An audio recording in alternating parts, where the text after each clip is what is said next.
Bonsoir à tous, c'est Tambour battant consacré aux jeunes entre galère et espoir. Notre premier invité est Frédéric Dabi. Frédéric Dabi, vous êtes directeur général opinion de l'IFOP. Qu'est-ce que ça veut dire, directeur opinion ?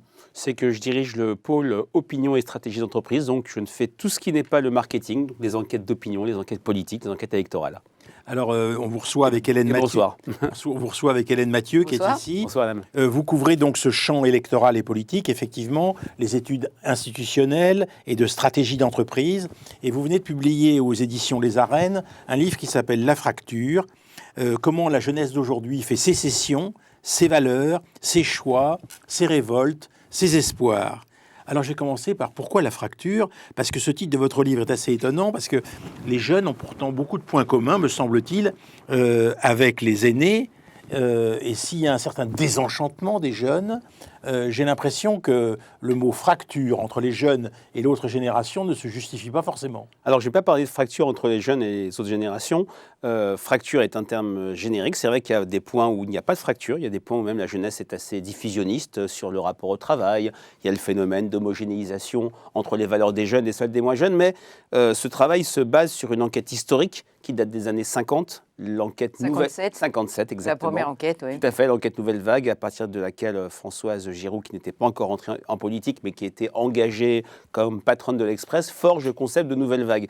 Et les fractures, je les vois aussi entre les jeunes d'aujourd'hui et les jeunes tels que l'IFOP recueillait leurs opinions dans les années 60. On a fait l'enquête en 68, avant mai 68, 78, 88 et 99. Et les fractures, je les ai vues aussi dans ma pratique professionnelle, entre l'ensemble des Français, et quand on fait un sondage, on va trop rapidement sur le résultat global. Moi, j'aime bien regarder comment les réponses se distribuent par génération, et oui, j'ai vu de plus en plus des différences, alors peut-être que c'était que des clivages, le terme fracture est peut-être fort, entre les jeunes et les moins jeunes, et ce qui a été le déclencheur de l'écriture de ce livre avec Stewart Shaw, mon co-auteur, c'est une enquête pour l'hebdomadaire Marianne, où on voyait 34% des jeunes qui considéraient que Samuel Paty avait eu tort de montrer des dessins pour des caricatures, pour illustrer la liberté d'expression. Donc, fracture se discute peut-être, mais c'est le terme générique pour ces trois niveaux de lecture. Frédéric Dabi, alors il y en a un lieu où la fracture se justifie, c'est sur la question du Covid.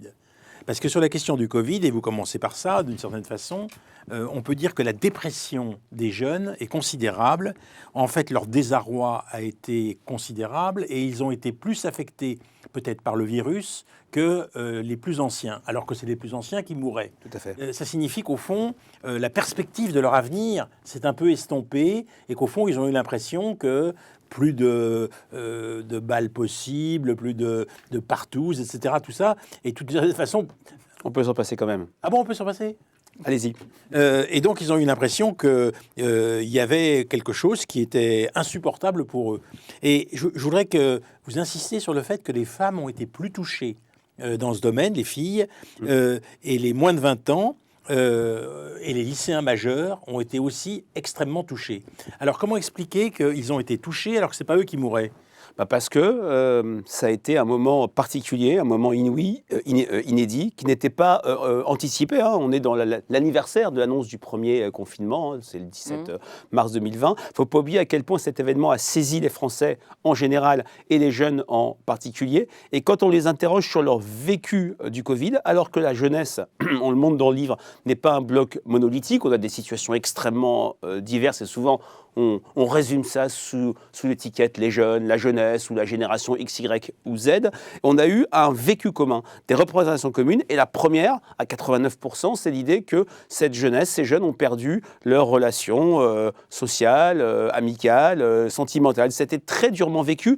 Et je partage votre constat général, mais il ne faut pas oublier, le Covid n'arrive pas ex nihilo. Il s'inscrit dans une succession de chocs que la jeunesse a subi depuis des années. Le choc des attentats, il ne faut pas oublier que le profil des victimes des attentats des terrasses du 13 novembre, ce sont des jeunes, c'est des 18-35 ans, c'est des 18-40 ans. Le choc climatique, qu'ils vivent comme un choc, c'est-à-dire le sentiment que nous autres civilisations savons que nous sommes mortels, que la planète peut connaître une finitude et que face à cette finitude, si je puis dire, les politiques ne bougent pas ou procrastinent. Et là, c'est après la rédaction du livre, mais le choc d'une guerre en Ukraine, ce sont les jeunes Français qui sont les plus inquiets par rapport et les plus atteint psychologiquement par rapport aux autres générations. Quand même, pour donner un tour un peu plus concret à la chose, en tout cas chiffré, 62% de dépression chez les jeunes femmes, chez les moins de 20 ans, 64%, 71% des lycéens, et chez les pensées suicidaires, ceux qui ont des pensées suicidaires ou des prises d'anxiolytiques, c'est des chiffres absolument énormes, 19%. Les chiffres, je partage votre point de vue. C'est totalement Les effrayant. chiffres sont complètement vertigineux. Alors, ce n'était pas une enquête spécialisée sur la santé mentale. On n'avait que 2-3 questions, mais rien que ça, effectivement, on l'a mis en valeur dans le livre parce que c'est particulièrement fort, même si on explique aussi que cette jeunesse, alors il y a une jeunesse, vous l'avez décrite, qui est plus touchée que les autres, plus des femmes, plus des jeunes majeurs, plus une jeunesse précaire que l'enquête peut-être n'a pas assez mis en valeur parce que ce sont des cibles il y a d'autres précarité, qui parlent de ça. tout à fait, qui ne répondent pas à toutes les enquêtes d'opinion, même si on avait, pour parler un peu technique, utilisé un quota de niveau de diplôme pour avoir des gens très peu diplômés, très désaffiliés, pour avoir cette population qui s'exprime peu sondagèrement. Je suis frappé de voir que toute cette jeunesse, avec ce vécu commun, l'idée qu'ils ont été stigmatisés, qu'ils ont été sacrifiés, je trouve qu'elle a plus tourné et assez rapidement tourné la page Covid avec une projection dans l'avenir, y compris pour les catégories dont vous parlez, qui est très positive. Oui, ça c'est la deuxième partie du livre. Et c'est intéressant de voir que cette jeunesse arrive à se projeter malgré l'événement qui leur est tombé dessus. Et on a un décalage entre une inquiétude collective quand on les interroge sur la peur de l'avenir et de la peut-être plus pour les jeunes d'une manière générale, et un credo, une confiance en soi. En tout cas, là, il y a une fracture supérieure à celle de l'ensemble des Français qui peinent à se projeter dans le monde normal. Et la crise ukrainienne fait, à mon avis, que avec une présidentielle qui n'a rien à voir avec l'imaginaire traditionnel d'une présidentielle, d'une campagne, contribue à enraciner ce moment exceptionnel. Alors Frédéric Davy, il y a un point très très important, c'est que vous parlez de radicalisation, de tentative tentation du radicalisme. Et je voudrais qu'on radicalité. Je ne pense pas utiliser le mot radicalisation, mais non, radicalisme. Vous utilisez le mot radicalisme, tentation du radicalisme et de la violence. Alors, d'une certaine façon, c'est assez contradictoire avec le fait que vous montrez que 91% des jeunes attendent des actions concrètes.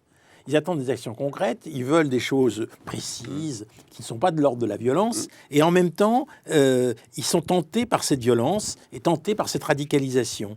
Alors, il y a quelque chose comme des principes chez eux, parce que vous insistez beaucoup sur le fait qu'ils ont au nom de principes, et en même temps, ces principes sont à conjuguer avec un individualisme radical. Là encore, c'est paradoxal. Mais vous avez utilisé dans votre question 2 fois le terme « en même temps » qui est maintenant popularisé, galvaudé, usé jusqu'à la corde. Non mais on est bien d'accord par l'épisode... Ne vous inquiétez pas, je ne suis pas macroniste. Vous êtes ce que vous voulez, monsieur Spire. En tout cas, non mais c'est intéressant parce que si je mets de côté l'utilisation politique de ce terme, ils sont parfois, on nous dit, ils sont contradictoires, ils sont plutôt en même temps. C'est vrai qu'ils ont un rapport aux politiques désaffilié. Vous avez vu qu'ils y votent de moins en moins, ce qui n'est pas une fatalité, ce qui est assez nouveau à la présidentielle. Les jeunes, notamment les primo-votants, il est arrivé qu'ils votent même, je pense que Anne Muxel vous le dira mieux que moi, plus, voire autant que l'ensemble des Français.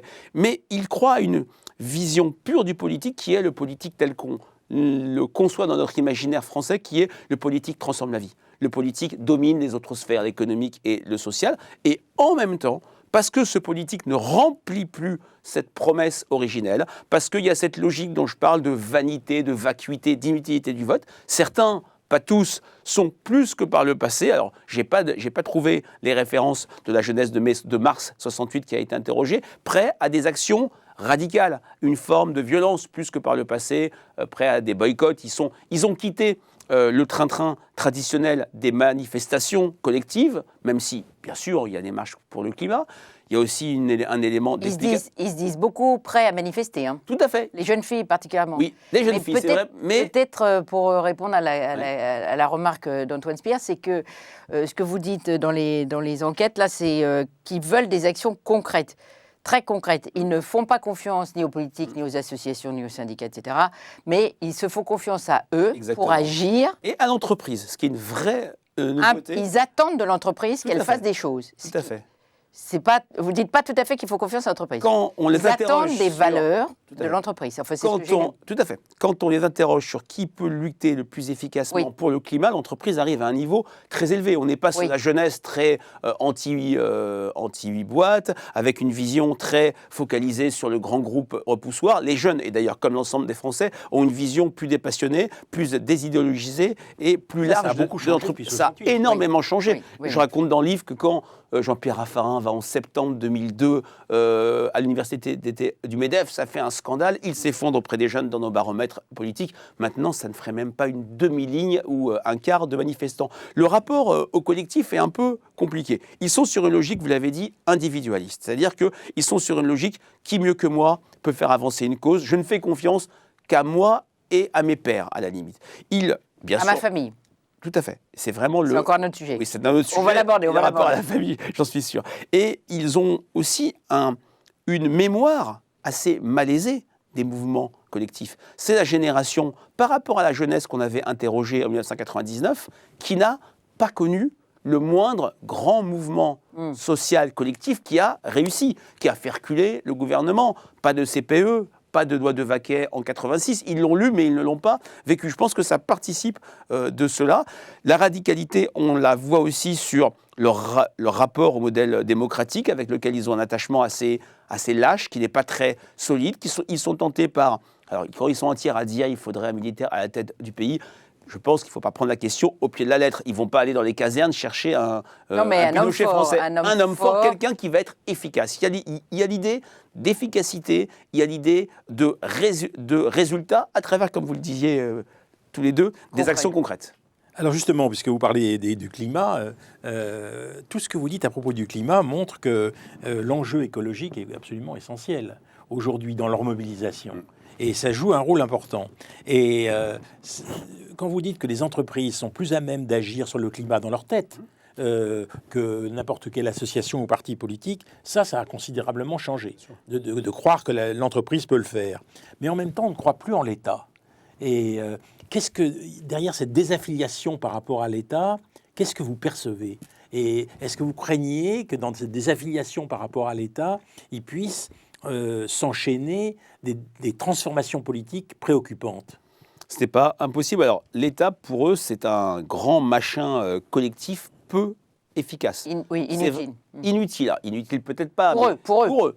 Qui ne changent pas leur vie. Ils sont sur un slogan Jacques Séguéla-Mitterrand, c'est-à-dire changer la vie, le slogan du PS dans les années 70, avant 1981. Ils sont sur une logique peut-être assez consumériste, peut-être individualiste, peut-être assez... Est-ce que c'est une jeunesse américaine? Ça sera un débat à voir, je ne l'ai pas abordé dans le livre. Ils veulent que l'État soit efficace et je transforme leur quotidien. Ils voient que l'État n'agit pas. Il y a deux sujets sur lesquels ils éprouvent même une véritable colère. Le climat, parce qu'il y a cette éco-anxiété. Dans la première enquête Nouvelle Vague, on avait un tiers des jeunes qui déclaraient être prêts à mourir pour la France. Dans l'enquête de 2021, vous l'avez vu, ils sont 20 à 25% 21% je crois, à déclarer vouloir mourir pour le climat. Alors, bien sûr, il ne faut pas prendre ça de nouveau au pied de la lettre, il faut prendre une distance avec le sondage, mais c'est le reflet de l'engagement et de cette anxiété. Et ils voient l'inefficacité de l'État. La Covid, de ce point de vue-là, n'a rien créé, mais il a amplifié. Comme l'ensemble des Français, ils ont vu un État pendant le premier confinement assez inefficace, hésitant, ce fameux juin 40 sanitaire dont on a parlé, et parallèlement, des pouvoirs périphériques, les grandes villes, les régions, apparaissent plus agiles, plus souples et plus pragmatiques. Donc c'est cet univers qui ne touche pas que les jeunes. Là aussi, l'ensemble des Français se posent des questions sur notre État, et je pense que notre État de l'État, si je puis dire, et je pense que la période très étrange que l'on vit, c'est-à-dire où la question de la dette n'existe plus, où le quoi qu'il en coûte fait office presque de politique, rebat dans l'opinion en général et chez les jeunes en particulier, le rapport au pouvoir public, le rapport à l'autorité étatique. Alors, il y a quelque chose de contradictoire. Mais beaucoup. Vous recueillez, c'est par exemple le fait qu'ils sont très proches de leur famille. Il n'y a plus de conflit de génération, enfin en général, du même type que celui qu'il y avait autrefois. Il n'y a pas d'antagonisme, en tout cas. Il n'y a pas d'antagonisme entre parents et enfants. Mais en revanche, il y a l'idée que la génération qui précède, elle a beaucoup parlé, mais elle a peu agi.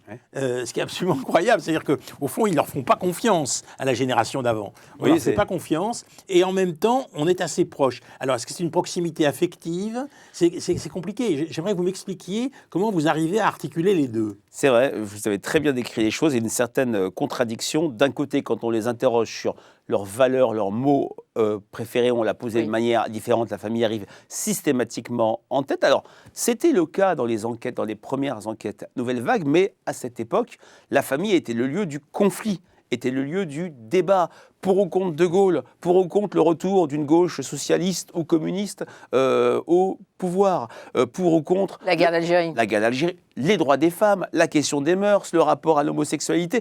On avait un lieu de conflictualité. Bon, c'est très général, il y a des endroits où ça ne parlait pas politique. La musique. Voilà, la musique. Non mais là, je suis frappé de voir, et j'ai vu d'autres enquêtes qualitatives où on a interrogé des gens spontanément. La famille, c'est le sanctuaire, ça a été le répit et l'aide pendant le Covid pour beaucoup de jeunes de 18-30 ans, notamment, pas les plus jeunes, les 25-27, les 25-30 ans, la génération de l'insertion qui ne s'insère pas, qui connaît une période de transition compliquée. Certains sont même revenus chez leurs parents. Mais c'est vrai qu'il y a une question qu'on n'a pas publiée, mais que j'avais utilisée, sur la capacité à parler en famille de différents sujets. On avait des taux qui étaient plutôt faibles et plus faibles que par le passé. La famille n'est plus le lieu du débat parce qu'il y a des thèmes, il y a des sujets sur lesquels on est moins opposé, qu'on ne se comprend pas vraiment, notamment. Et pourquoi, ce que je n'arrive pas à comprendre, c'est pourquoi est-ce que c'est la famille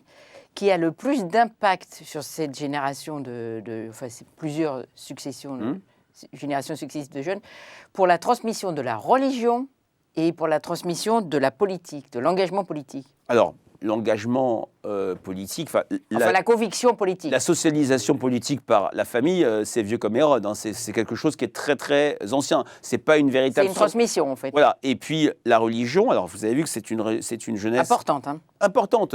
36%, c'est un des chiffres qui m'a le plus marqué. La religion est quelque chose de très important. Pour moi, ma pratique professionnelle m'a montré que les gens répondent aux questions, contrairement à ce qu'on dit. Quand on dit très important, ce n'est pas anodin. Et c'est vrai que la famille, oui, c'est aussi un lieu de transmission, plus que l'école, d'ailleurs. Et sur la religion, entendez, ça en vient, par exemple, à mettre en cause le concept de laïcité. Alors, parce que où ce concept est complètement vidé de son sens. Alors, je suis plutôt sur la deuxième partie de votre question. Il n'est pas remis en cause. Il y a un attachement qui est relativement faible, une certaine indifférence, voire pour 4 jeunes sur 10. Une contestation. Voilà, la laïcité est un moyen caché, gentil, de faire preuve de discrimination vis-à-vis de minorités, notamment les Français de confession et de culture musulmane. Non, ce qui est très intéressant, c'est le contenu différent. Et c'est quelque chose qui est de plus en plus fort, aussi bien auprès de la jeunesse en général que des jeunes lycéens. On avait fait une enquête pour le comité Action laïque auprès de lycéens. C'est-à-dire, qu'est-ce qu'on met derrière la laïcité quand on est jeune et quand on est moins jeune ? Quand on est moins jeune, c'est l'idée de séparation entre le politique et le religieux. C'est l'idée de faire refluer l'influence des religions. Chez les plus jeunes, c'est plutôt une liberté de conscience totale. Ce qui va liberté de porter le voile à l'école, par exemple. Liberté d'être visible, hein, c'est vraiment la pub McDo, venez comme vous êtes, on ne vous jugera pas. Oui. Et c'est l'égalité, oui, ça vous fait rire, et puis l'égalité entre les différentes religions. Je veux dire, ce qui me fait rire, c'est que c'est ce que je pense des sondeurs. C'est-à-dire vous êtes tout le temps à la remorque de telle ou telle image publicitaire donnée par une entreprise. Non, mais c'est pas une critique. Non, mais pas du tout.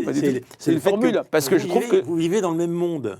Que les publicitaires, non, pas tout à fait. Plutôt avec la sphère politique, mais il n'y a pas de souci. Non, mais c'est sans doute peut-être au nom de la liberté de choix, de ce que j'ai compris de tout. C'est la liberté de choix, au nom de la liberté. Je peux porter un voile, je peux porter une kippa. En tout cas, ça ne me dérange pas. Et si je vois quelqu'un je le respecte. remettre en cause le fait de porter un signe religieux visible, c'est un manque de respect. Et je m'indigne et on offense la personne concernée. Il y a quand même un chiffre qui est incroyable, qui est de l'ordre de 82 ou 83% des jeunes qui considèrent qu'il faut respecter les croyants. Non, il ne faut pas se moquer des religions de peur d'offenser les croyants. Cette génération offensée qui a été mise en avant, la génération Snowflakes également, c'est-à-dire flocons de neige, et ce n'est pas une publicité, qui est une génération qu'on ne doit pas remettre en cause, qu'on ne doit pas, par rapport à laquelle le discours critique passe mal. Oui, mais j'ai l'impression que...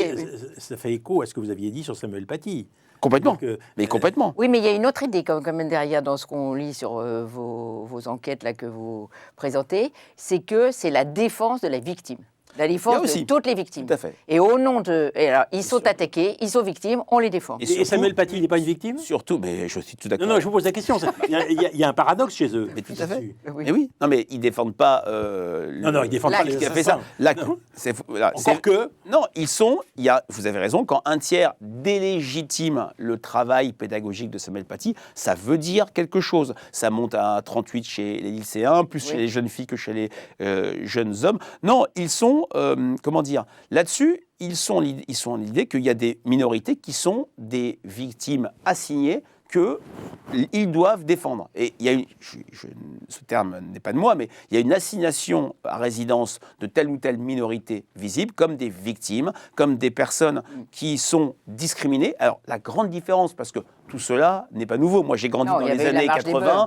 Il y avait la marche des beurs, il y avait SOS Racisme, la petite main. Il y avait l'idée qu'on se battait contre le gouvernement. Non, mais là, ça n'a rien à voir, là. Attendez, Chirac de l'époque, Chirac-Balladur, sur les inégalités, les discriminations, on pourrait dire qu'il y a un point commun. La vraie différence, c'est qu'à cette époque, dans les années 80, il y a un mot qui n'apparaissait pas, c'était systémique. Maintenant, il y a quand même une part minoritaire, quand même, mais qui touche un gros tiers de la jeunesse qui considère que les inégalités, les discriminations sont entretenues, sont fabriquées. Quand on a 36 ou 37% des jeunes qui considèrent qu'il y a un racisme d'État, enfin, moi, à titre personnel, quand on parle de racisme d'État, je pense au Troisième Reich, je pense à l'Afrique du Sud, je ne pense pas à la République française, mais je ne suis pas là pour juger, je suis là pour regarder. Constater. Je cherche à comprendre, comme avait dit Jérôme Monod, c'est quelque chose qu'il faut avoir en tête. On a une partie de cette jeunesse qui est sur une logique victimaire. Alors, est-ce qu'elle est wokiste? Ce n'est pas mon sujet. Mais en tout cas, elle épouse quelques piliers du wokisme outre-Atlantique, c'est-à-dire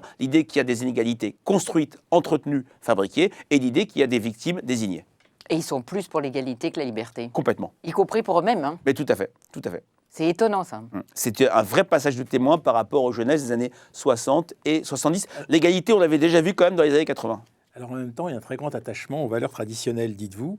Et au fond, dans la famille, 92% sont pour une vie réussie. Ce qui est absolument incroyable. Quand on réfléchit à ce qu'a été notre jeunesse, on se dit que franchement...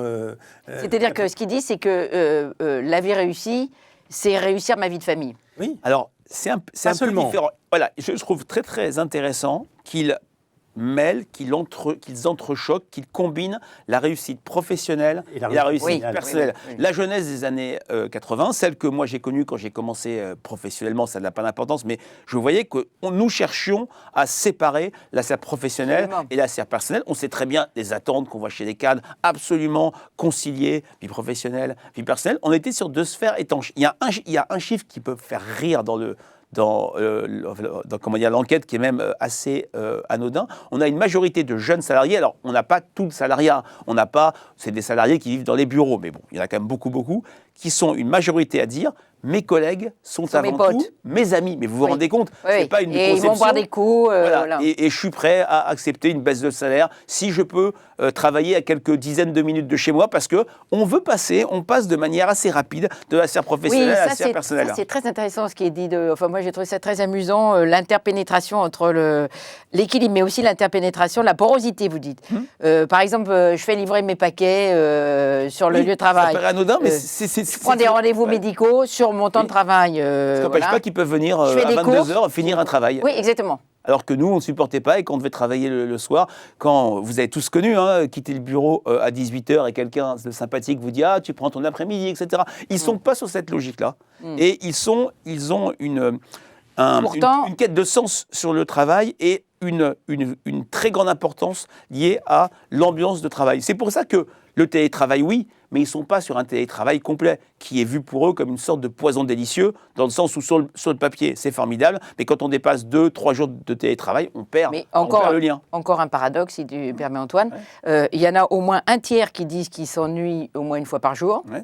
Et puis, ils ne restent pas plus de 5 ans dans la même boîte, même 2 à 5 ans, puis après, ils créent leur start-up. Ils ont des très grandes fidélités, mais qui sont successives. C'est ça. Et alors, ils sont heureux. Temporaire. En même temps, ils sont heureux et optimistes.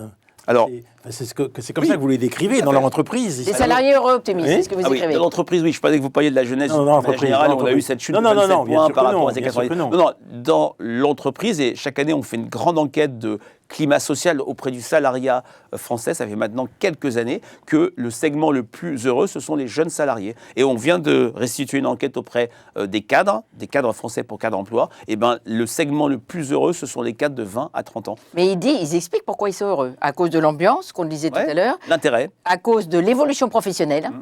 Alors qu'au bout de 2 ans ou 5 ans, ils sont partis. Mais enfin, on ne comprend pas trop. Et à cause de l'accompagnement assuré par l'entreprise. Oui, ils sont sur une logique de transmission, ils sont sur une logique d'intérêt du travail, de très grande valorisation. Et puis, par rapport à des enquêtes que j'ai faites au début de ma carrière, qu'est-ce qui rendait fous les jeunes salariés ou qui les agaçait? C'était le poids de la hiérarchie. Alors, bien sûr, il y a toujours d'entreprises où ça se passe très mal. Vous savez ce que c'est qu'un sondage, c'est une généralisation. Mais le Covid a peut-être tué le petit chef. C'était la mort du petit chef, celui qui était toujours derrière votre dos, le télétravail, l'autonomie qui est devenu un critère discriminant. Il y a toujours, et déterminant, il y a toujours, bien sûr, des frustrations ça et là, mais on a cette tendance de fond qui fait que ce qui était très pesant pour eux a partiellement disparu. Frédéric Dabi, président de la République, qu'est-ce qu'il déciderait en matière de politique de jeunesse? C'est-à-dire, compte tenu de ce travail que vous avez fait, de tous ces sondages que vous avez rassemblés, comment vous voyez les décisions les plus importantes à prendre vis-à-vis de cette jeunesse, d'une part pour les satisfaire et d'autre part pour les mettre en mouvement?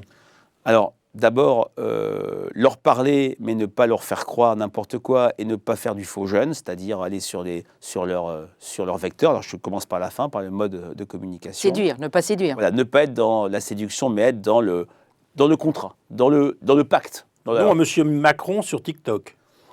Non, mais... Oui, mais ce n'est qu'un vecteur. C'est un moyen, quand Jean-Luc Mélenchon, qui est un des premiers qui est allé sur TikTok, c'est une manière de se distinguer par rapport aux autres. C'est envoyer des œillades sur le mode « je vous comprends ». On a connu François Mitterrand et Jacques Chirac qui venaient venir des jeunes, des panels de jeunes dans des médias, entre guillemets, anciens. Maintenant, les politiques se transportent, ce qui n'est pas si mal, sur des vecteurs jeunes. Non, il faut être dans une logique de contrat, une logique de réciprocité. Mais un contrat qui porte sur quoi? Sur la question du climat. Montrer qu'il y a une prise de conscience. Ils ont l'impression qu'il n'y a pas de prise de conscience. Je ne sais pas moi de dire s'ils ont raison ou pas. Ils sont très marqués par les inégalités femmes-hommes. C'est le sujet peut-être qui est peut-être...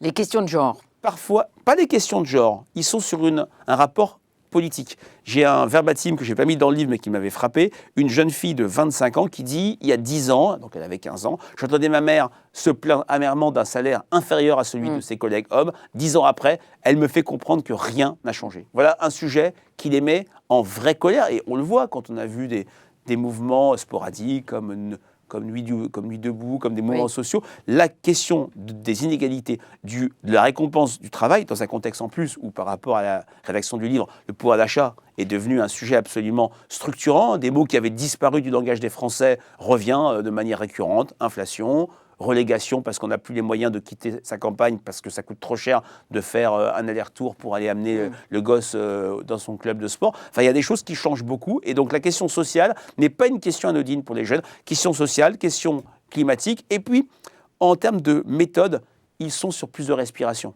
démocratique. Ils croient énormément à la démocratie participative. Pas la démocratie gadget où on fait semblant. On fait semblant. C'est quoi la démocratie participative qui n'est pas gadget? C'est par exemple une conférence citoyenne où le politique ne prend pas toutes les décisions qui sont... Donc ils ont été très vexés par tout ce qui s'est passé sur l'écologie à l'initiative de Macron. Ils ont vu ça comme quelque chose... Emmanuel Macron y allait trop vite en disant tout ce que vous proposerez sera pris. Et les jeunes, on leur aurait dit. Ils l'ont cru, on leur aurait dit le politique c'est moi, le politique vous consulte, mais nous n'allons pas tout prendre en compte. Il fallait, à mon avis, enrober ça sur c'est une convention. Non, pas enrober, être plus clair. Être plus clair sur les buts, les finalités, le contrat. Le contrat. Y compris avec ceux qui ont piloté l'affaire. Exactement. Où il y avait un problème de légitimité. Mais alors du coup, l'autonomie n'est pas un sujet. L'autonomie, dans quel sens? Pour eux. Les jeunes autonomes, qu'on puisse les aider à décohabiter des parents plus tôt, à être plus libres. Non, mais alors, être plus libre, ils le veulent. Alors, sur l'autonomie, moi, ce qui m'a marqué dans le livre, il y a un mot qui n'apparaît quasiment pas, c'est le mot guerre des générations. Parce que je ne pense pas qu'il y ait de guerre de génération. Bon, il y a des expériences, ça et là, de cohabitation fructueuse entre des très jeunes et des personnes plus âgées. Non, l'autonomie, ils la veulent, mais pas seulement que la politique qu'on leur propose, ce soit un revenu, une allocation. Ils veulent un chemin, et ils veulent surtout prendre parti, parce qu'elles votent peut-être de moins en moins. On aura peut-être, je l'espère, une bonne surprise le 10 avril. Ça n'en prend pas le chemin compte tenu de cette drôle de campagne, mais ils ne se sont pas désengagés. Merci Frédéric Dabi. Alors je rappelle que votre livre s'appelle La Fracture et qu'il est publié aux éditions des Arènes. Merci beaucoup pour votre accueil.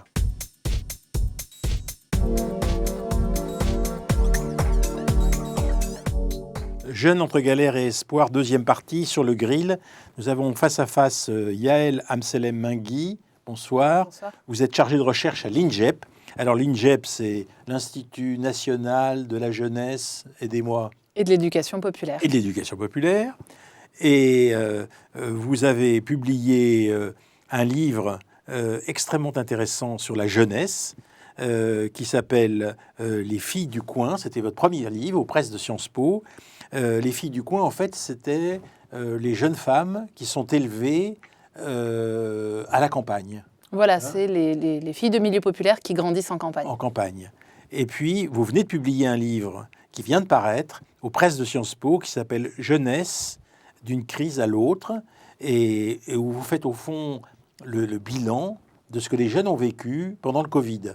En tout cas, c'est un axe très important de ce livre. Face à vous, donc, Chantal Dahan. Bonsoir Chantal Dahan. Vous êtes chargée d'études de recherche à l'INJEP aussi. Oui, On peut dire que le travail que vous avez fait depuis longtemps concerne au fond la culture des jeunes. absolument. Et par exemple, dans Agora 66, vous aviez fait les ados face à la situation dans laquelle ils vivent aujourd'hui. Vous avez fait quelque chose sur la pratique culturelle des adolescents. Et puis une enquête extrêmement intéressante sur comment vivent les jeunes aujourd'hui. Les jeunes des milieux populaires. Voilà. La Alors, culture dans les milieux dans les milieux populaires. ce qui n'est pas pareil. Voilà. Alors, je voudrais commencer avec vous, très curieusement, Oui. par quelque chose qui ne vous concerne pas directement, mais qui concerne un écrivain qui s'appelle Hélène Lorrain. Elle a une trentaine d'années. Elle a publié Partout le feu. Partout le feu, c'est publié aux éditions Verdier. Alors, pourquoi je présente ce livre alors qu'Hélène Lorrain n'est pas là?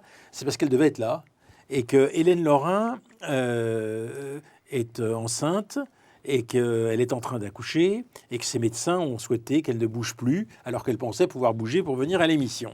Mais son livre est extrêmement significatif. Vous l'avez lu, Chantal Oui, Dahan. absolument. Et je voudrais commencer par ça parce que c'est vraiment de la grande littérature, enfin à mes yeux en tout cas. C'est un roman, ce roman Partout le feu. Et c'est un roman qui est très original parce que écrit, je dirais, presque comme des faux vers. Et ce qu'on peut dire d'abord, c'est que c'est l'histoire de Laetitia. Laetitia est une militante contre les déchets nucléaires au sein d'un groupe de militants décidés à mettre fin à l'écosystème capitaliste.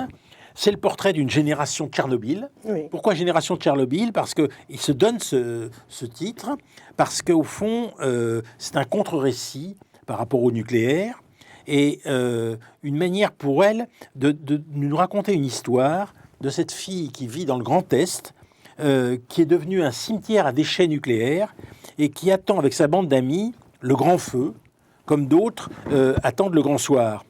Et on peut dire qu'il s'agit, au fond, d'être quelque chose. Au départ, elle avait pensé parler de la furie verte. Oui. La furie verte, c'est-à-dire quelque chose qui détériore l'environnement. Et puis, petit à petit, elle s'est dit que l'essentiel, c'était de montrer cette jeune femme prise dans une phase de déprime militante.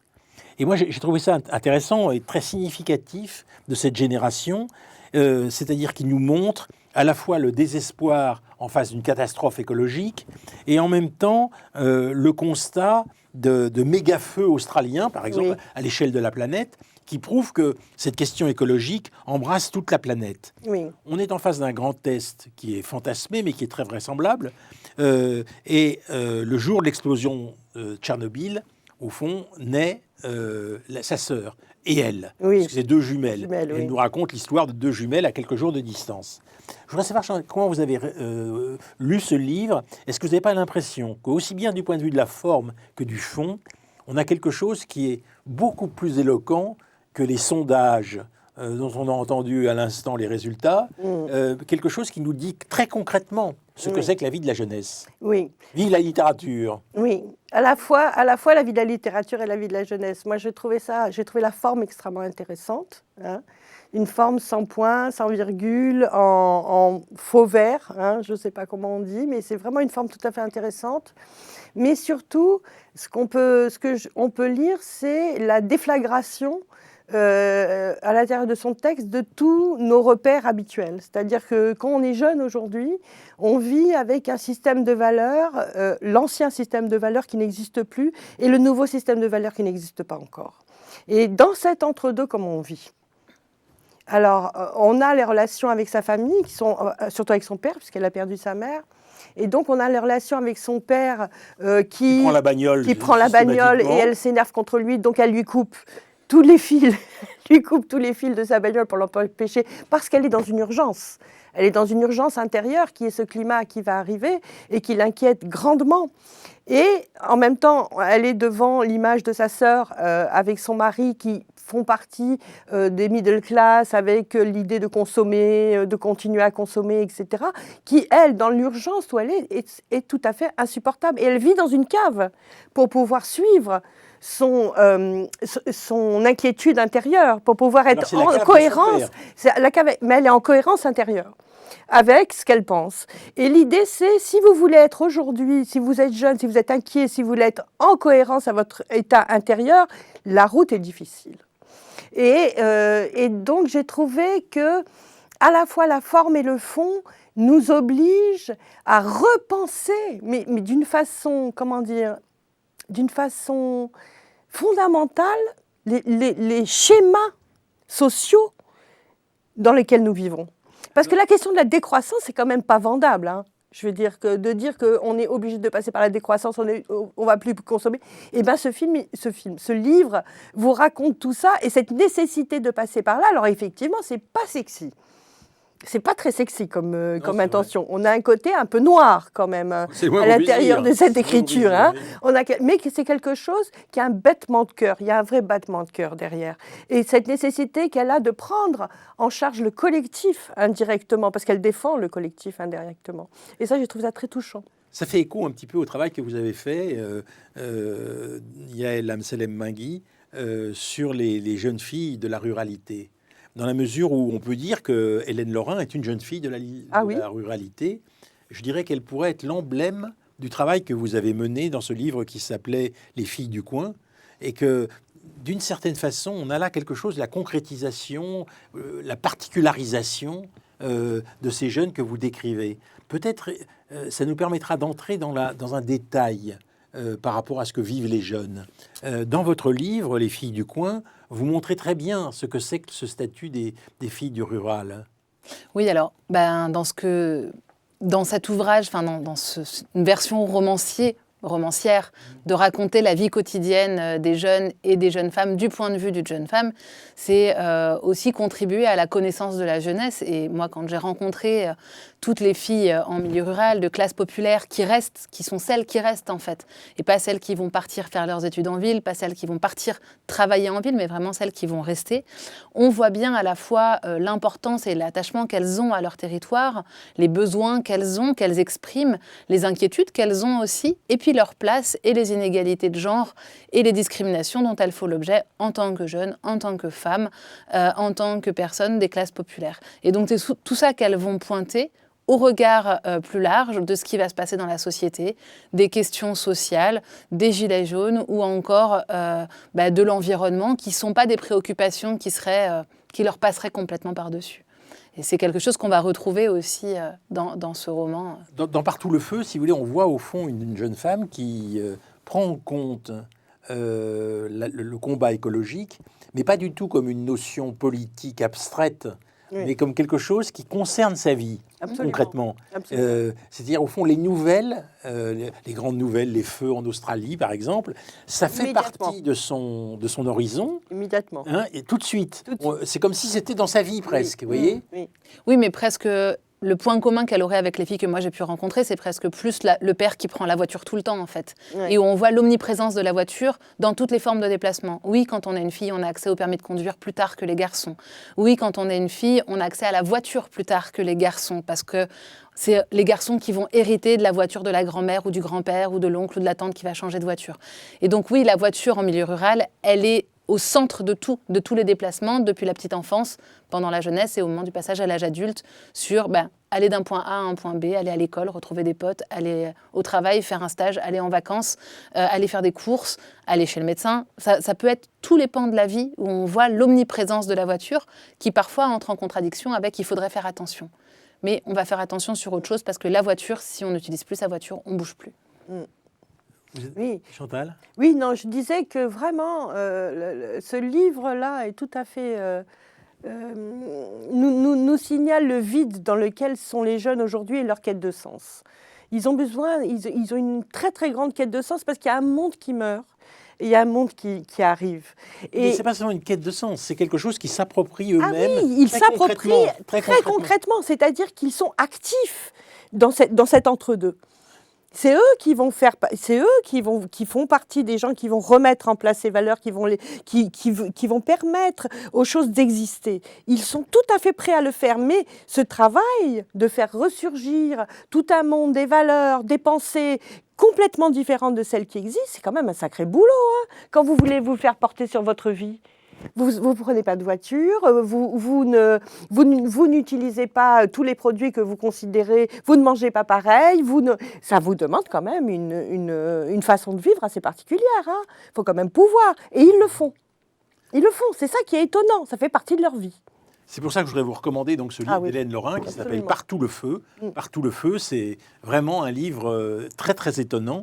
Et c'est là où on voit que la littérature peut compléter heureusement la sociologie et pas seulement les sondages. Parce que alors là, les sondages qu'on a entendus par rapport au travail que vous avez fait, alors je vais vous poser une question méchante évidemment, mais est-ce que vous avez l'impression que ça vous apprend quelque chose, les sondages, compte tenu du fait que vous travaillez tous les jours avec des jeunes, est-ce que les sondages sont indispensables pour vous et est-ce que vous ne croyez pas que au fond, les sciences sociales, mais aussi la littérature, nous apprennent plus sur la réalité que les sondages?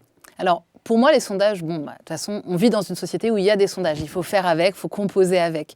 Ce qui est intéressant, c'est que ça va donner des choses sur les représentations qu'on a d'une population et ça va donner matière dans les entretiens, dans la manière dont on va rencontrer donc moi, les jeunes, puisque je travaille beaucoup sur la jeunesse, mais dont on va rencontrer les jeunes en disant, tu as vu ce qu'on pense de la jeunesse et toi, comment tu te situes par rapport à la dernière donnée sur les sondages.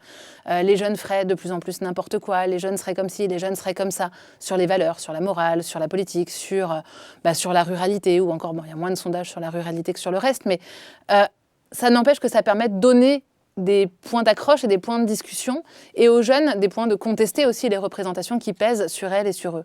Et donc, en ça, c'est utile. Après, sur la connaissance de la société, bien évidemment, ça n'a pas la même fonction. Bien évidemment, on ne pose pas les mêmes questions, et les sciences sociales, à mon avis, ont une part extrêmement importante pour comprendre et rendre compte du social, bien plus fine et aboutie, mais parce qu'elles n'ont pas le même objectif dans leur fonction scientifique.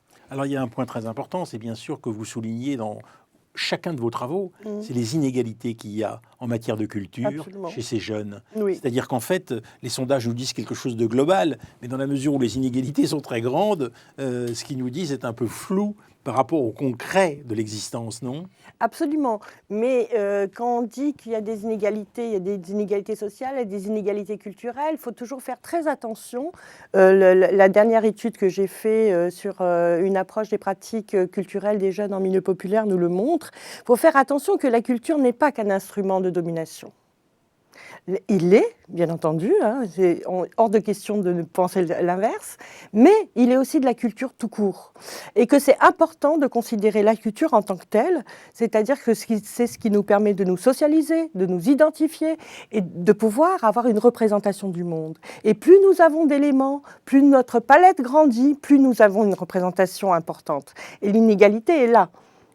Vous voyez ce que je veux dire? C'est-à-dire que si nous n'avons pas assez d'éléments culturels qui ne nous permettent pas une représentation assez fine des événements, effectivement, on est bloqué. Alors justement, je vais prendre une notion importante dans Jeunesse d'une crise à l'autre, qui vient de paraître, qui est le livre auquel vous avez collaboré et que vous avez coordonné, Yael Amselem-Mingui. Vous commencez au fond par tout ce qui concerne les inégalités en matière de Covid, ou vis-à-vis du Covid. Est-ce que vous pouvez nous en dire plus et nous parler de cette jeunesse, au fond, qui apparaît à travers le virus comme fragile et d'une certaine façon fautive, c'est-à-dire un peu comme si elle était prise en faute par rapport au Covid. C'est-à-dire qu'elle voit tout le temps les règlements, les règles qu'on lui impose, qui l'empêchent de vivre. Et en même temps, il y a un certain complexe de culpabilité parce qu'elle n'est pas touchée à mort par le Covid. Oui, mais d'ailleurs, c'est ça qu'on a beaucoup reproché, en tout cas médiatiquement, à la jeunesse, hein, c'est de ne pas être concernés directement par le Covid parce que pas touchés par l'épidémie d'abord, et de s'autoriser à encore sortir.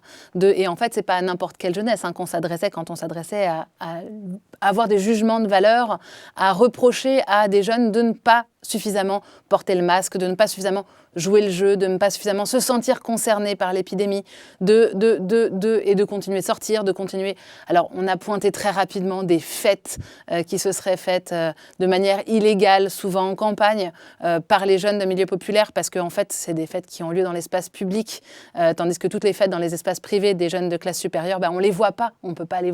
Voilà, c'est en cela que vous parlez d'aggravation des inégalités ? Alors, du coup, en fait, toute cette situation de crise sanitaire, elle a aggravé les inégalités entre les jeunes, en fait. Et donc, c'est là où c'est compliqué, c'est-à-dire que on n'est pas tous dotés des mêmes ressources au départ.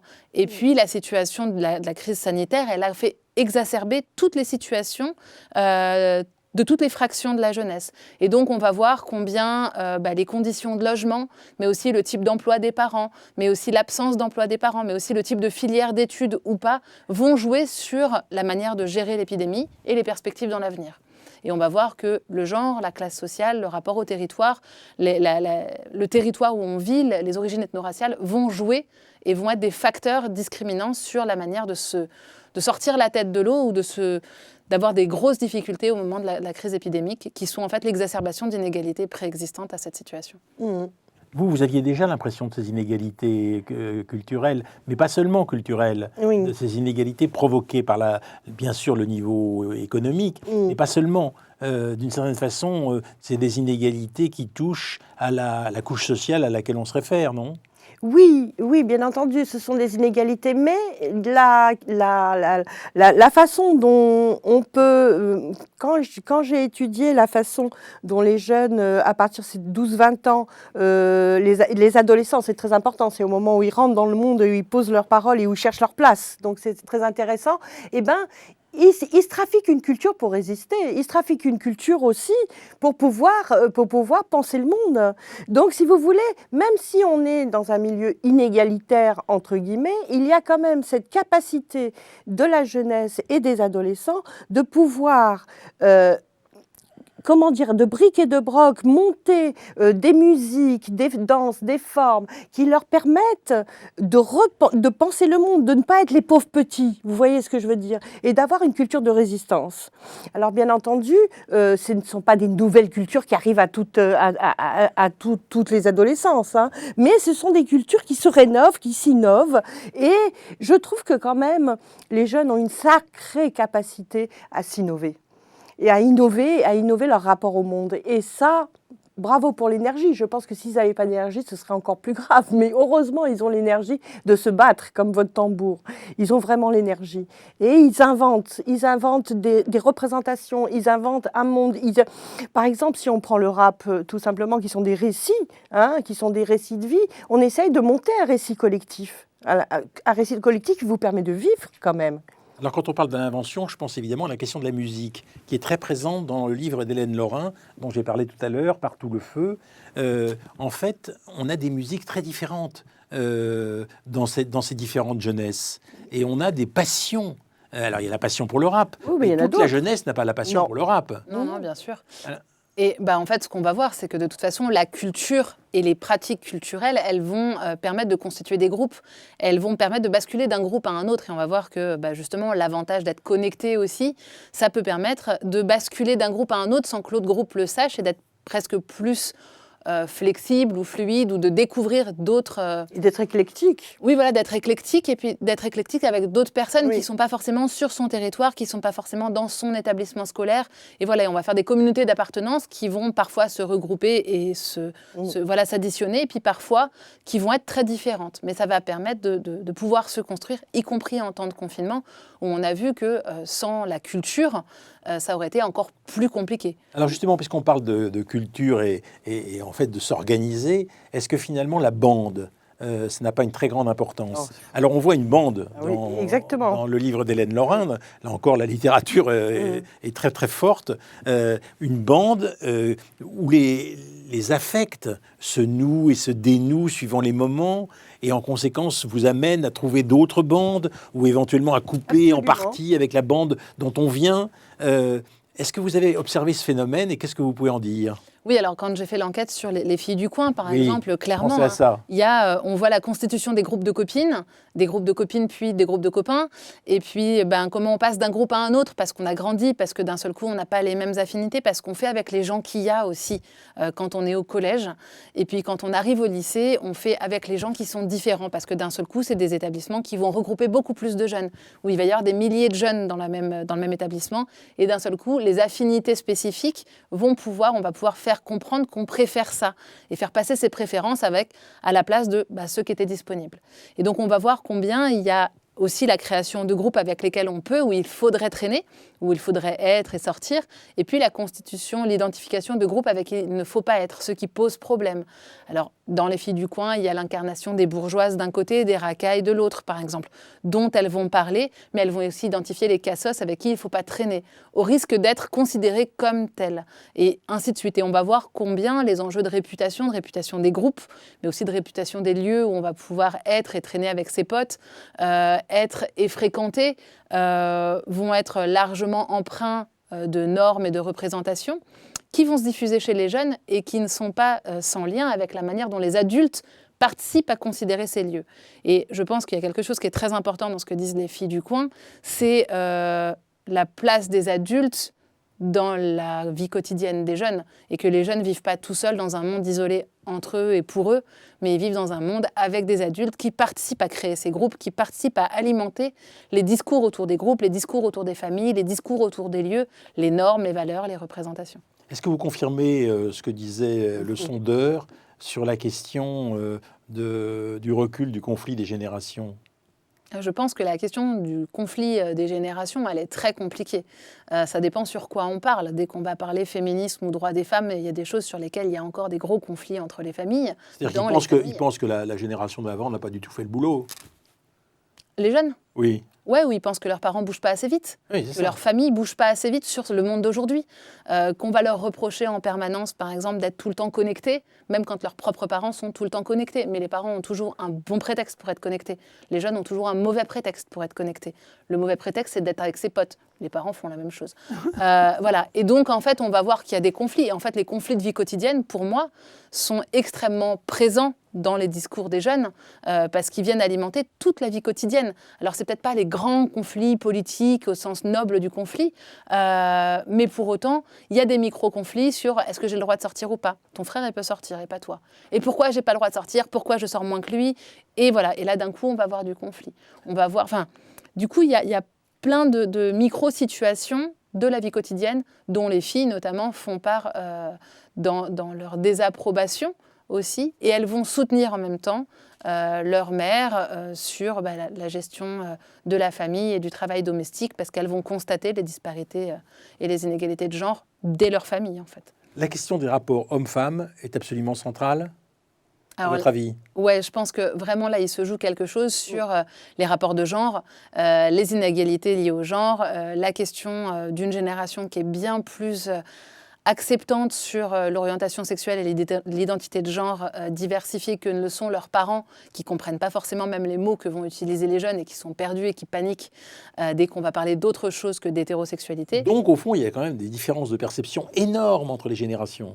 Je pense que oui, je pense qu'il y a des choses qui se jouent. Alors ça les bouge. sondages disent l'inverse. Hein. Bon, alors donc le sondagier disait l'inverse. Oui, mais je pense que dans les propos des jeunes, c'est plus fin en fait, parce que justement, elles vont raconter tous ces moments où ça bouge doucement, ça se raconte doucement, mais pour autant, Ça discute beaucoup. Alors voilà, ça discute beaucoup, Oui. et ça, c'est informé par la culture. Absolument. Et par des types de culture qui sont extrêmement divers. Alors, vous avez parlé du rap, il y a Mhm. peut-être d'autres formes de culture encore. Mais bien entendu, ils n'écoutent pas que du rap. Ils écoutent majoritairement du rap parce que le rap fait collectif. Hein, il fait bande, il fait collectif, c'est là où on se repère. Mais ils écoutent du rock, ils écoutent de la pop, ils écoutent tout. Hein. Je veux dire que l'idée que dans les jeunes des classes populaires est une culture monochrone est complètement fausse. Hein. Ils ont des pratiques extrêmement diversifiées et extrêmement générationnelles, comme tous les autres jeunes. Ils ont une passion pour les mangas, comme tous les jeunes de tous les milieux. Donc il y a aussi des goûts générationnels hein, qui les font appartenir à la jeunesse de leur époque. Moi ce que j'aime, c'est leur inventivité. C'est-à-dire que même si c'est au rap, ils vont donner un autre style au rap. Ils vont un peu plus tendre les choses pour que ça dise ce qui les préoccupe au moment où ils sont. Vous voyez ce que je veux dire? Mais ils vont aussi être très créatifs. Les filles, ils dessinent beaucoup, ils peignent beaucoup. Il y a toute cette esthétique du hip-hop qui existe depuis 1980. Hein. On est à 40 ans maintenant. Mais ça a donné une vraie esthétique aux classes populaires. Hein. Il faut le savoir. Et c'est une esthétique maintenant qui a passé toutes les classes sociales. Hein. Donc là, on est parti des classes populaires aux classes dominantes. Hein. C'est assez marrant d'ailleurs de s'apercevoir. Donc aujourd'hui, par exemple, les rappeurs, ça va être Orelsan, qui n'est pas du tout le même sens de rap de celui qui a été écouté pendant longtemps dans les cités. C'est plus du tout. Vous voyez ce que je veux dire? Alors, non, la On différence, c'est évolue. quoi Alors la différence, c'est que je pense que ce choix culturel qui a été fait à un moment avec le rap ou avec la danse, hein, c'est exactement pareil, de pouvoir comment dire, faire dire à la culture notre quotidien, faire dire à la culture la vie qu'on a, la difficulté de cette vie, la drogue, les contacts difficiles avec la police, et tout ça qui était à l'intérieur de ces chansons, a fait supporter cette vie à l'intérieur de la cité. Et maintenant, les artistes s'inspirent, les artistes d'autres milieux s'inspirent de ces codes et de ces esthétiques. Et pourquoi pas? Ce qui fait qu'aujourd'hui, c'est un art qui est beaucoup plus, diffusé dans toutes les classes sociales. Yael Amsalem-Mingui, est-ce qu'on ne peut pas dire que chez les filles du coin, ça manque? Et je veux dire par là que, quelquefois, c'est ce que vous décrivez, l'espace culturel est très vide. Ça veut dire qu'en fait, il y a peu d'investissements culturels qui sont faits. Il faut aller très loin pour trouver un cinéma, pour trouver un théâtre, etc. Donc on n'y va pas. Et ce qu'on voit, c'est finalement très peu de choses. Donc les formes de distraction et les formes de manière de sortir de sa culture est très difficile, non ? Alors, dans les filles du coin, ce qu'on voit, c'est que d'abord, elles sont hyper connectées comme le reste de leur génération. C'est pas parce qu'on habite en campagne qu'on n'a pas Internet. D'accord, il y a la connexion. Et la connexion va quand même jouer beaucoup. C'est-à-dire que ça, par rapport à leur mère, par exemple, on voit que oui, la faiblesse de l'investissement en politique publique culturelle dans les territoires ruraux, il va être pallié par la connexion et par l'hyperconnexion. Et donc, du coup, elles vont pouvoir renouer très vite avec les codes de la jeunesse et les codes culturels de la jeunesse, de leur génération, grâce à Internet, par les séries, par la musique, par même le fait qu'il y en a certaines qui écrivent ou qui lisent les histoires écrites par les ados ou par les jeunes. Enfin, voilà, tout ça, ça va être de la production culturelle. Et pour autant, elles vont pointer l'éloignement de l'ensemble des services culturels, des biens culturels de leur domicile. Et la difficulté qu'il y a à joindre le domicile et le concert, le domicile et la bibliothèque, le domicile et... Voilà. Alors, il reste des bibliothèques associatives qui vont être sur des horaires qui ne sont pas forcément les horaires des jeunes, mais qui vont être sur l'horaire des bénévoles. On ne peut pas reprocher aux bénévoles de ne pas s'adapter, et en même temps, il faudrait... Voilà. Et du coup, elles vont pointer l'éloignement, et elles vont mettre dans les services culturels ce qu'elles vont entendre par service public. Et pour moi, c'est ça qui est très intéressant, c'est toute la manière dont elles vont construire les services publics en disant, nous ici, on manque de services publics. Et quand je leur dis, ah bon, mais c'est quoi les services publics? Elles me disent, pour faire ta carte d'identité, pour trouver du boulot, pour aller chez le gynéco, pour les yeux, pour aller au concert, pour aller à la boulangerie. Et en fait, les services publics, c'est les services de proximité.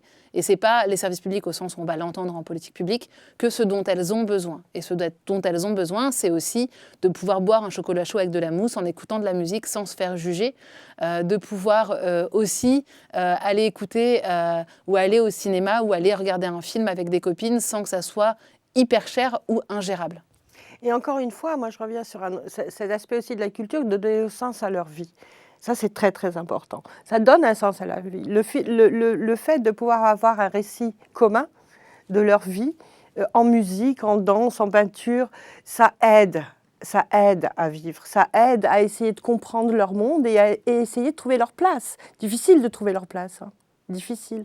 Merci à toutes les deux. Alors, Chantal Dahan, je rappelle que vous êtes l'auteur des ados face au dispositif des médiations culturelles. C'était Agora 66.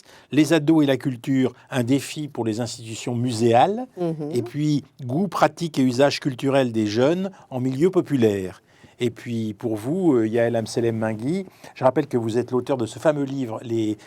C'est une étude très intéressante, Les filles du coin, aux presses des Sciences Po, et Jeunesse d'une crise à l'autre, aussi à presse de Sciences Po, et ça vient de sortir. Merci à toutes les deux. Merci. Beaucoup.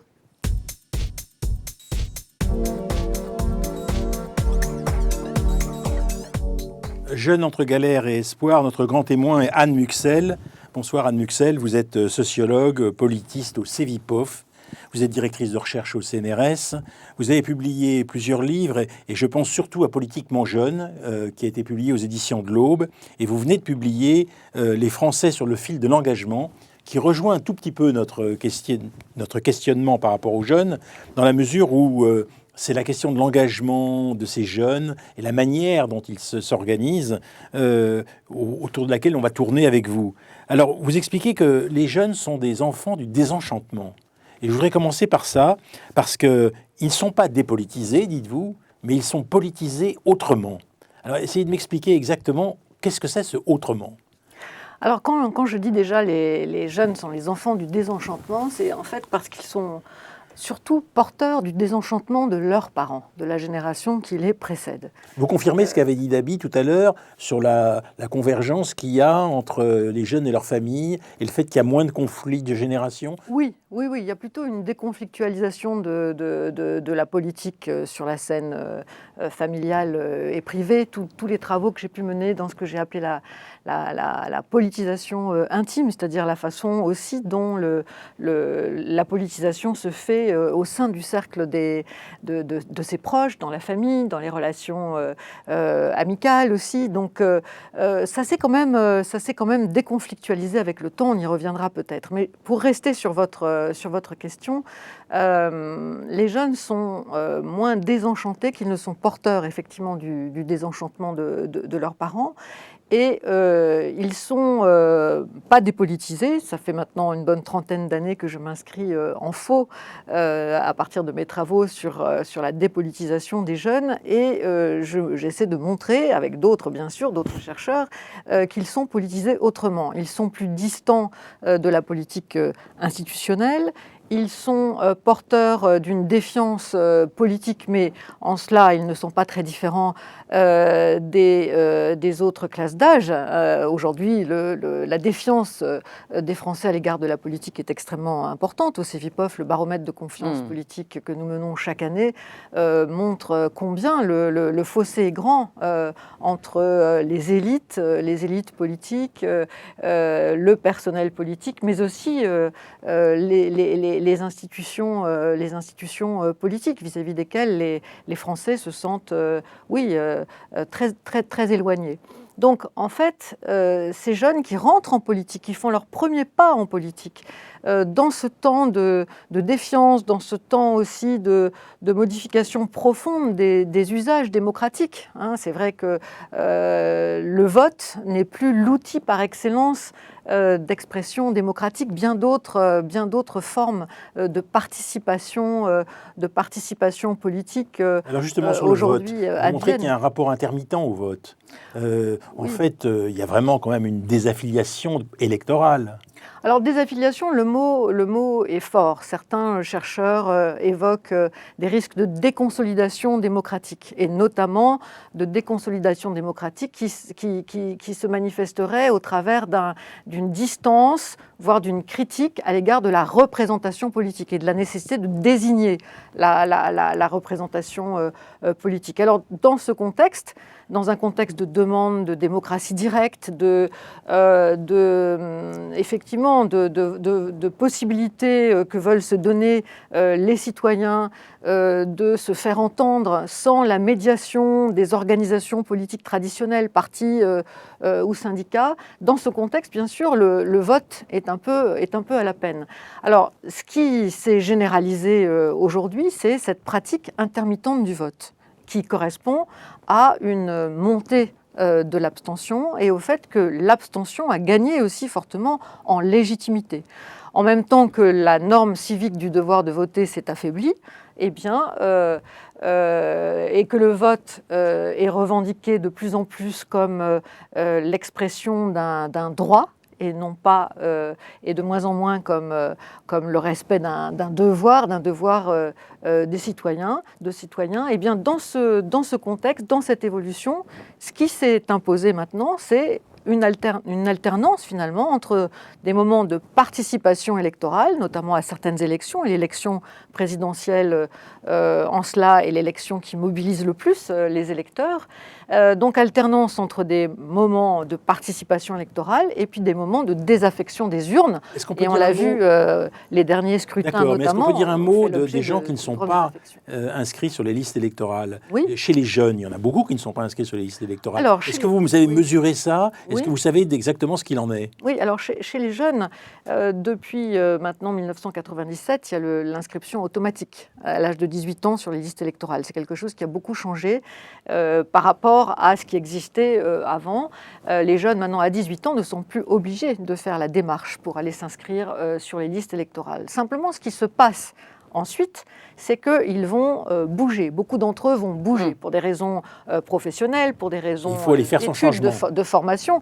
Les années de jeunesse, c'est un temps de mobilité, d'ouverture, mais aussi de vulnérabilité, de situations quelquefois chaotiques auxquelles les jeunes doivent faire face.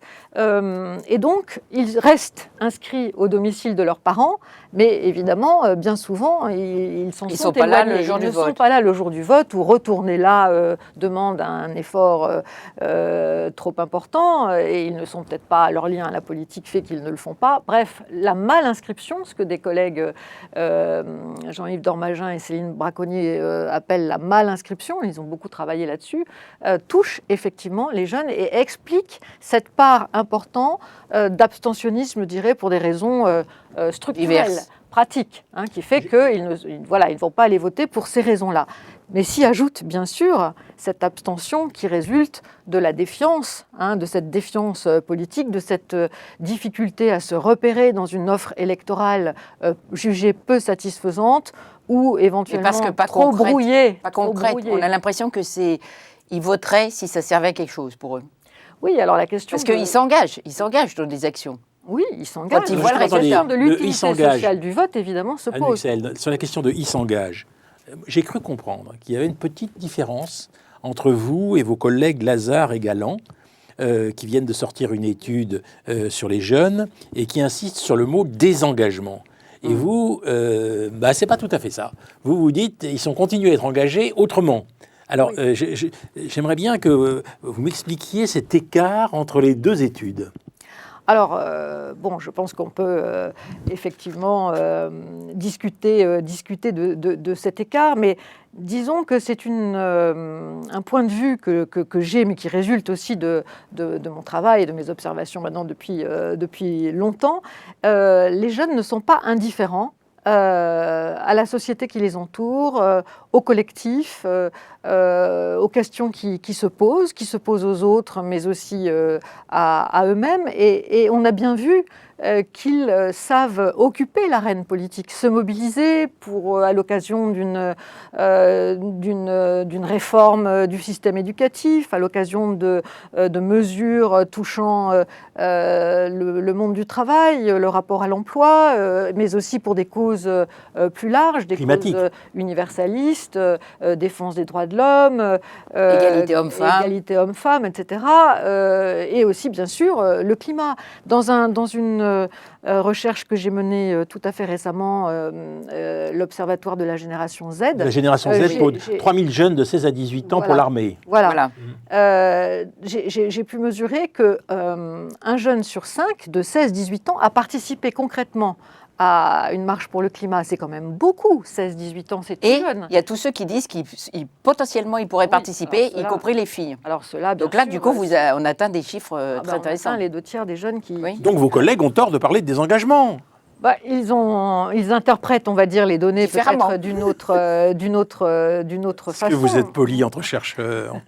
Moi, je sais que je pense qu'il y a d'abord dans ce temps de la jeunesse une disponibilité pour s'impliquer. Dès l'instant où les jeunes considèrent que ce sont des enjeux cruciaux, alors ils se montrent disponibles, concernés. On le sait, le temps de la jeunesse, c'est quand même un temps qui a porté notamment nombre de révolutions, par exemple. C'est un temps où les jeunes peuvent s'engager, donner d'eux-mêmes. Simplement, il faut que les sujets les interpellent. Alors vous parlez des sujets qui ont des rapports avec les valeurs. Vous dites qu'ils sont mobilisés sur des valeurs. Oui. Est-ce que ça se traduit concrètement, ces valeurs? Parce qu'ils veulent du concret et ils sont mobilisés sur les valeurs.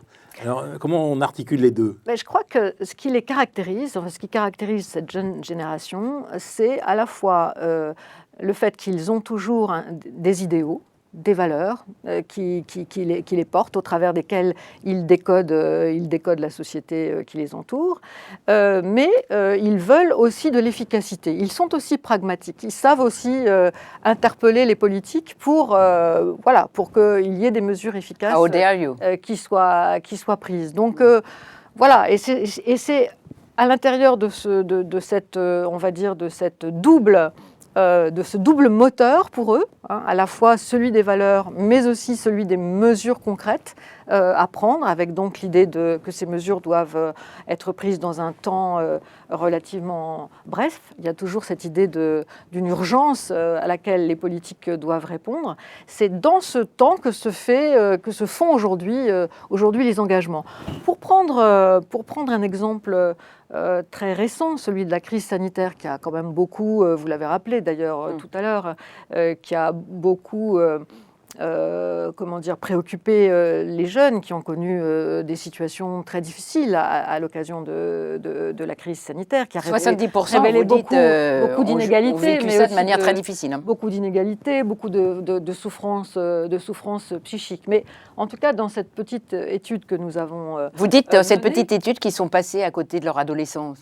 Oui. Moi, j'ai lu ça, j'ai trouvé ça parce que pas de relation amicale, parce que pas de fête, pas de sport, qui est souvent un dérivatif. En tout cas, c'est ce que vous écrivez. Le temps de la jeunesse, c'est le temps des possibles, de l'ouverture aux autres, le temps du risque y surtout compris pour les ruraux, complètement isolés. Du risque de la rencontre. Toute rencontre est risquée. En tout cas, le risque d'aller vers l'extérieur. Et cette nécessité, tout d'un coup, de se protéger, de se claquemurer, de ne plus voir personne, cette distanciation sociale et physique imposée, a évidemment beaucoup troublé non seulement les esprits, troublé la façon de vivre le vécu intime finalement de toute cette pandémie, mais aussi compromis ce que l'on doit faire normalement dans ce temps de la jeunesse. Mais dans ce dernier petit livre que vous avez évoqué, où nous explorions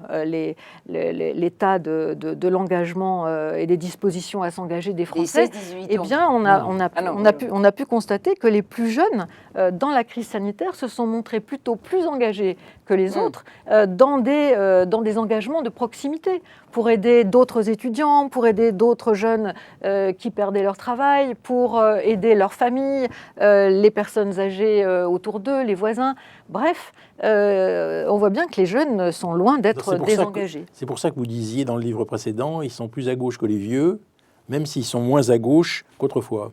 Oui, on observe effectivement un affaiblissement de la gauche, y compris chez les jeunes, si on les compare, à leur choix politique dans les années 70-80. N'oublions pas qu'on les a appelés à un moment la génération Mitterrand. Ils ont effectivement œuvré à porter la gauche au pouvoir dans ce pays. C'est vrai qu'aujourd'hui, ils restent plus à gauche que leurs aînés, mais ils sont moins à gauche qu'avant, que la génération qui les a tout de suite précédés. Et par ailleurs, c'est vrai que voilà, on observe aussi dans toute une partie de la jeunesse, parce que depuis que nous avons commencé, il y a quand même une demande commencé à parler d'autorité davantage que de liberté. Oui, mais depuis que nous avons commencé à parler, on parle des jeunes en général, de la jeunesse en général, mais évidemment qu'il y a des jeunesses, et évidemment que la jeunesse, elle est traversée par des fractures sociales, des fractures culturelles, on va y venir. Fractures politiques. Et on va y venir, Anne-Ursel, mais je voudrais synthétiser tout ce que vous avez dit jusqu'ici, au moins par rapport à la politique. Je retiens 3 idées de votre livre par rapport à la politique. La première, l'abstention chez les jeunes est très élevée et seule une petite moitié de 18-25 ans vote régulièrement. La deuxième, ils sont protestataires. Un jeune Français sur 2 a participé déjà à une manifestation, c'est ce que vous dites. Et troisième idée, il existe plusieurs jeunesses en politique, et on va y venir, c'est-à-dire 22% des jeunes non diplômés votent pour l'extrême droite, mais au premier tour des élections présidentielles, mais seulement 3% des étudiants. Donc on a quelque chose de différent chez les étudiants et chez les jeunes qui ne font pas d'études. Oui, le chiffre pour l'extrême droite parmi les non-diplômés est plus important que celui-là. Hein. Mais bon, on ne va pas parler des chiffres. Mais effectivement, on observe à l'œuvre des fractures politiques qui recoupent des conditions d'insertion sociale, économique, culturelle et géographique. Différentes. Et géographiques, bien sûr. En gros, ce qui fait vraiment coupure, c'est le niveau d'études. Hein, c'est la variable la plus discriminante pour expliquer les écarts que l'on constate dans les attitudes et dans les comportements politiques. D'un côté, la jeunesse scolarisée, qui continue à être scolarisée, étudiante, est plutôt une jeunesse qui participe davantage, mais à tout point de vue.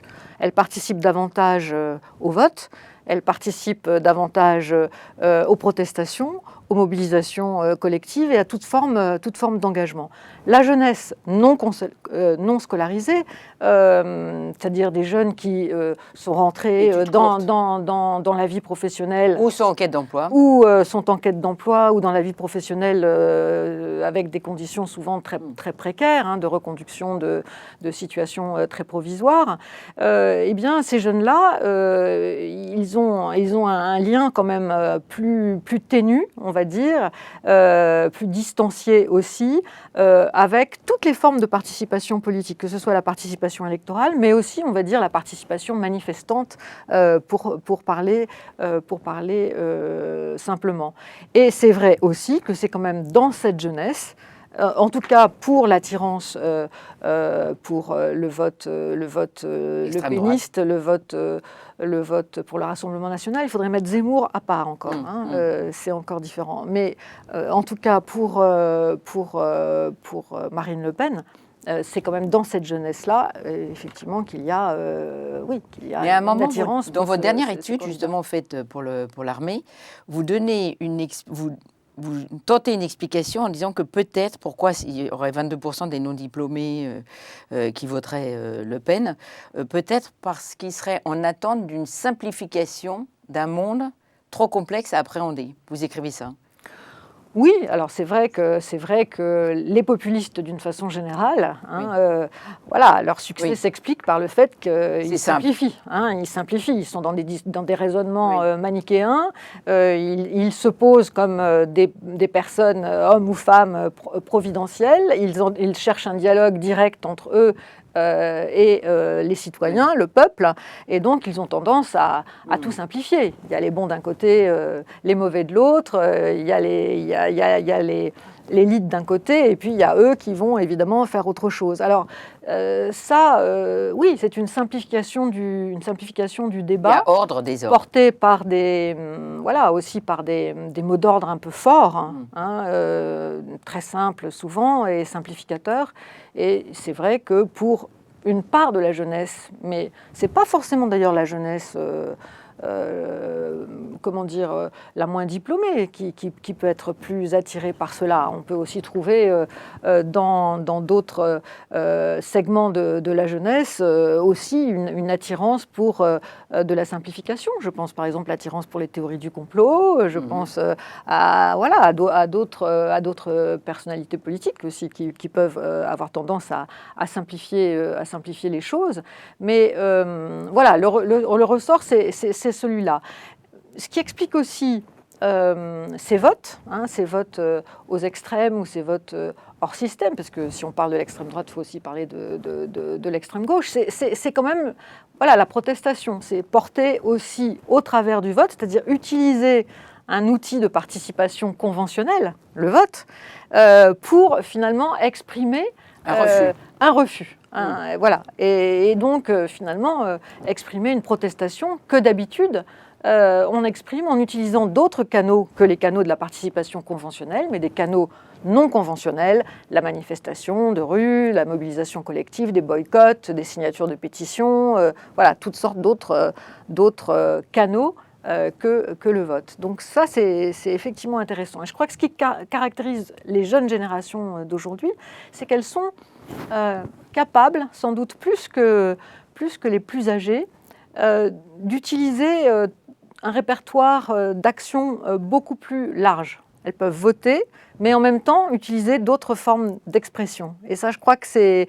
d'engagement même. D'engagement. Je crois que c'est quelque chose qui est très maintenant acté dans les jeunes générations, qui a à leur disposition plusieurs registres d'activité ou d'activisme politique, mais qu'il faut à chaque fois choisir celui qui sera le plus efficace par rapport à la cause ou par rapport à la question qu'ils veulent porter à la connaissance de tout le monde. Anne Huxelles, arrêtons-nous un instant sur les politiques vis-à-vis de la jeunesse. J'aimerais vous entendre sur la manière dont ces politiques s'organisent. Par exemple, vous savez qu'il y a un nouveau contrat pour favoriser l'accès à l'emploi. Et que dans ce nouveau contrat, c'est un contrat d'engagement qui va remplacer la garantie jeune et une allocation et un certain nombre de jeunes qui vont être accompagnés. On parle de 400 000 jeunes qui vont être accompagnés pour trouver un emploi.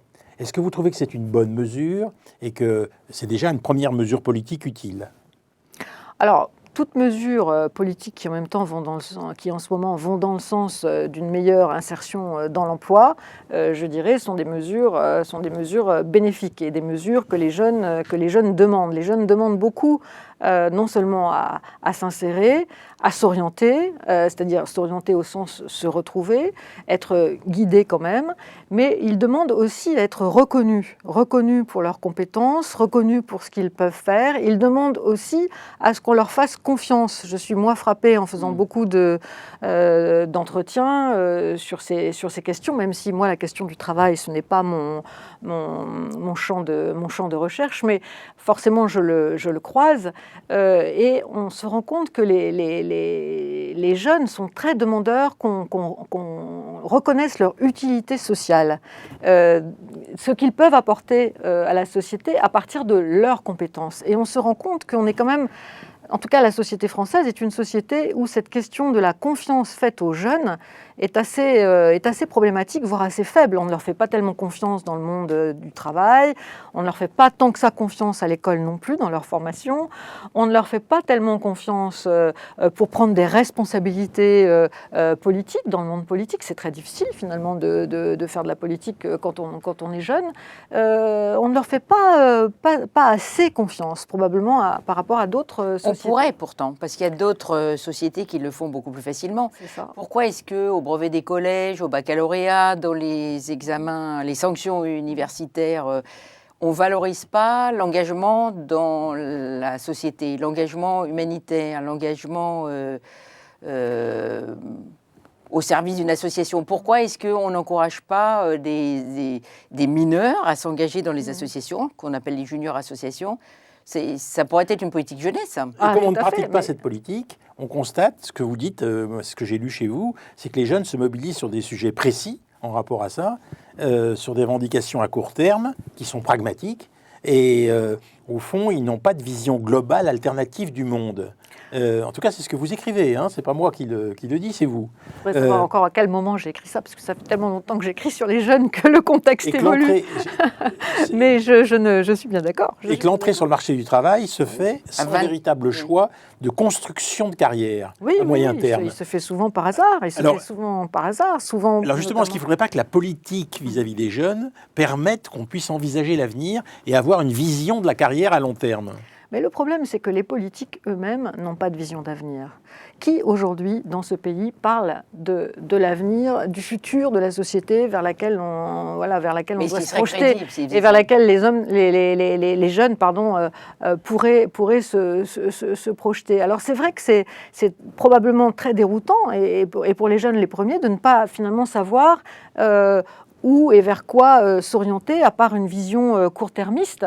Voilà, qu'est-ce qu'ils feront dans 20 ans? Qui est capable de répondre à cela? Alors, je crois que avec l'intervenant précédent, vous avez abordé la question de l'écologie, mais c'est vrai que cette question qui est une des préoccupations les plus affirmées en ce moment chez les jeunes, et particulièrement les tout jeunes, hein, c'est vraiment des adolescents, hein, c'est vraiment des tout jeunes, eh bien, participent de cette quête de sens pour eux, de cette quête de projection dans un avenir à plus long terme. Voilà, et cette impossibilité de se le représenter, et surtout devant les périls encourus actuellement, font qu'ils peuvent se sentir aussi bloqués, sans possibilité. Et là, je crois que vraiment, de la part des politiques, il y a urgence à pouvoir construire une vision qui leur permette de se projeter, de retrouver de la confiance, et qui les aide, absolument. Alors, au fond, il y a urgence à agir concrètement, immédiatement pour ces jeunes, et je pense à toutes ces difficultés qu'on a eues pendant le Covid, etc., qui fait qu'il y a des jeunes qui se sentent marginalisés et qui ont une vie très, très difficile à mener, qui ont eu pendant le Covid une vie très difficile et qui ont gardé une vie très difficile. Premièrement, et deuxièmement, il faut leur ouvrir l'espace du temps, l'espace temporel, et essayer de leur donner des perspectives.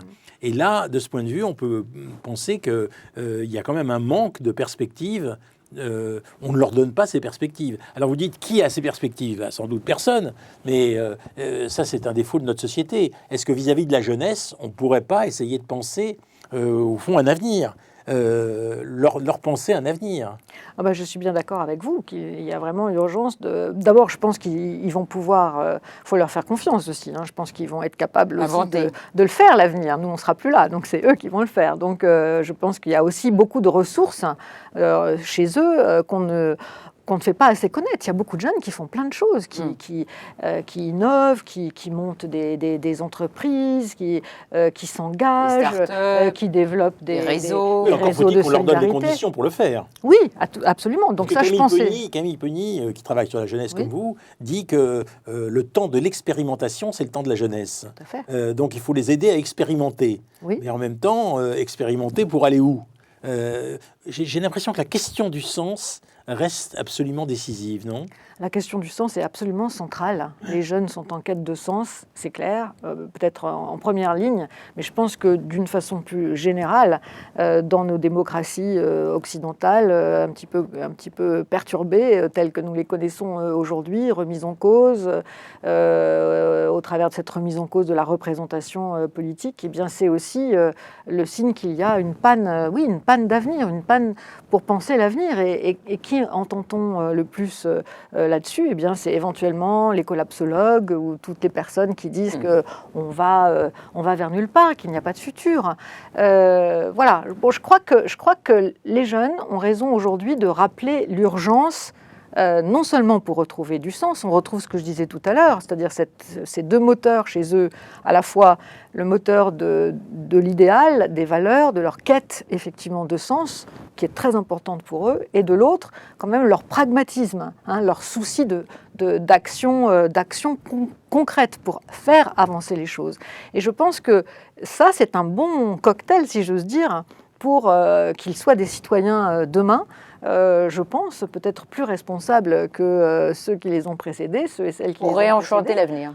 Oui, réenchanter ou voilà, construire tout simplement. Je ne sais pas s'il faut forcément s'enchanter, mais construire l'avenir, oui, ça peut aider. Vous avez l'impression aujourd'hui qu'il y a des forces politiques qui peuvent se charger de cette tâche? Vous travaillez sur les perspectives politiques. Je pense que toutes les forces politiques en ce moment essaient, plus ou moins bien du reste, d'attirer à elles les jeunes, c'est clair. Alors, ce n'est pas forcément les mêmes jeunes, évidemment, mais les politiques peuvent difficilement contourner la question de la jeunesse, ne serait-ce que parce qu'en se posant la question de la jeunesse, en parlant de la jeunesse, en faisant des choses pour la jeunesse, eh bien, ils touchent évidemment l'ensemble de la population, les parents, les grands-parents et tous ceux qui sont concernés. La jeunesse concerne tout le monde, d'une certaine façon. Simplement, voilà, en tant qu'observatrice, je suis évidemment toujours très consternée de l'absence de vision. Et voilà, je ne vais pas, moi, mettre en avant tel ou tel pour dire qu'il y a davantage de vision chez les uns ou chez les autres. Ce n'est pas l'objet de cette réunion ni de ma fonction. Mais quand même, dans l'ensemble, il n'y a pas grand-chose. Voilà. Merci Anne Muxel. Alors je rappelle que vous êtes l'auteur de 2 livres, Politiquement jeune, qui est exactement sur notre sujet aux éditions de l'Aube, et puis Les Français sur le fil de l'engagement, aussi aux éditions de l'Aube, qui vient de paraître et qui revient sur ces questions de l'engagement et de la diversité de ces formes d'engagement. Et puis cette enquête à laquelle Hélène Mathieu a fait allusion tout à l'heure, que vous aviez fait pour l'armée, pour les 16-18 ans, oui. À propos de l'armée, de 3000 jeunes de 16 à 18 ans que vous avez cessé d'observer et que vous appelez la génération Z. Alors voilà, merci. Alors maintenant, fermez votre télévision et réfléchissez aux jeunes qui sont autour de vous. Comment les aider? Je crois que la meilleure manière de les aider, c'est en écoutant Anne Muxel, finalement de les aider à penser. Elle nous a dit quelque chose d'essentiel. Ils sont à la recherche de sens. Eh bien, peut-être que nous aussi. Et nous interroger avec eux sur le sens de notre existence et ce que nous voulons en faire, c'est finalement une bonne perspective.